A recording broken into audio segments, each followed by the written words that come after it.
We knew we were scouting for caves, but didn't have an exact search location. The Sarge had us pair off and reconnoiter in all 4 directions. Bradley and Jones were the first ones to lose audio contact, although we could still track their movements on our grids. Munch and Green were next to go. Same pattern, loss of audio, but still registering on the O-Watch grid. Everyone seemed to be converging in one place. Charlie and I then changed directions to meet them. The man in the chair was speaking quietly to his superior. He didn't keep the fear from coloring his voice or causing it to quaver. The captain himself was conducting this interview with the corporal. He wanted a first hand of how the death of 5 of his elite fighters came about.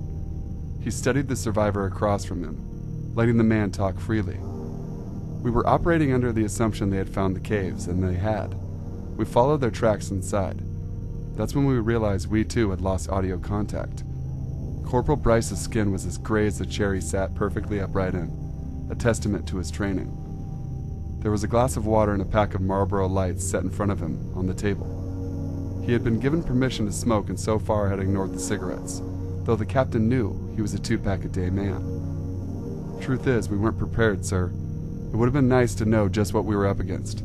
Bravo Company was nearly wiped out because higher brass didn't give a shit about a bunch of grunts.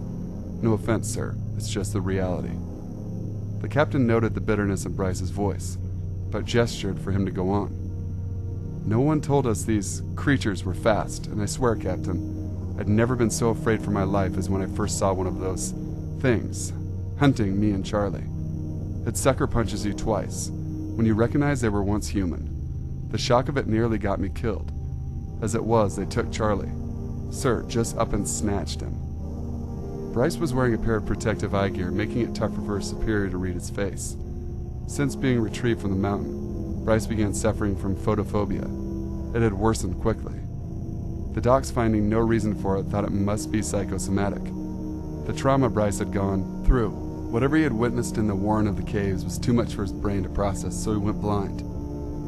Bryce's rasp of a voice broke into the captain's thoughts as he started speaking again. I'm not ashamed to say it, sir, but I ran then, losing a hail of gunfire as I went.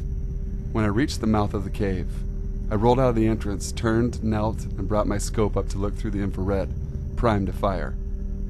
One of those things had been chasing me, but I couldn't see it. The captain could see Bryce was struggling with a memory. He waited patiently for Bryce to continue. I couldn't see it, because it was clinging to the ceiling, Captain. Bryce stopped a moment to let the shock of that statement settle. He seemed to gather himself, squared his shoulders, and continued on. That was when I began to hear it. It was soft at first, more of a vibration you feel in your gut, sir, you know, rather than hear. The captain had heard some reports from other companies, their scouts telling of hearing music before they went missing. Bryce was the only one to come back, having experienced it. It was haunting. Hunger and longing promising you fulfillment. Bryce seemed to smile slightly, almost wistfully, before speaking again. It was torment, but so sweet it made you crave the caress of it in your mind. To want a consummation with it so deep it bleeds your humanity dry, turning you into a husk of need. Bryce spoke with such undisguised lust that the captain barely stopped himself from recoiling in disgust. It became everything I ever wanted, and was secretly wishing for. It compelled me back into the cave, sir. I don't know when I had pushed the panic button on the O-Watch. Must have been on the roll out. Glad I did, though. Especially after I found what was left of Charlie. Bryce hung his head in solemn remembrance of his friend. He reached for the water and changed his mind, letting his arm drop back to his lap. After a moment, his hoarse voice went on. I don't remember much after that. Couldn't tell you how I got the punctures in my leg. Doc said they were at the femoral artery, too. If the Sarge hadn't found me, I'd be a goner along with Charlie and the rest.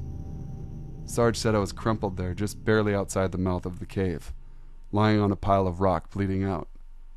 They found Charlie and the rest further down in a strange dirt chamber. Too late, though. They were all corpses. Corporal Bryce stopped then and looked up at his captain, his face wearing an unfathomable expression. Bryce started to rapidly transform, his lower jaw unhinged, displaying razor-sharp teeth. He reached up and ripped the eye gear off, his eyes now blazing red orbs. The captain's disbelieving brain was too slow in warning. as Bryce leaped across the table. Why don't you join them? Thanks for listening, guys. Sinful here.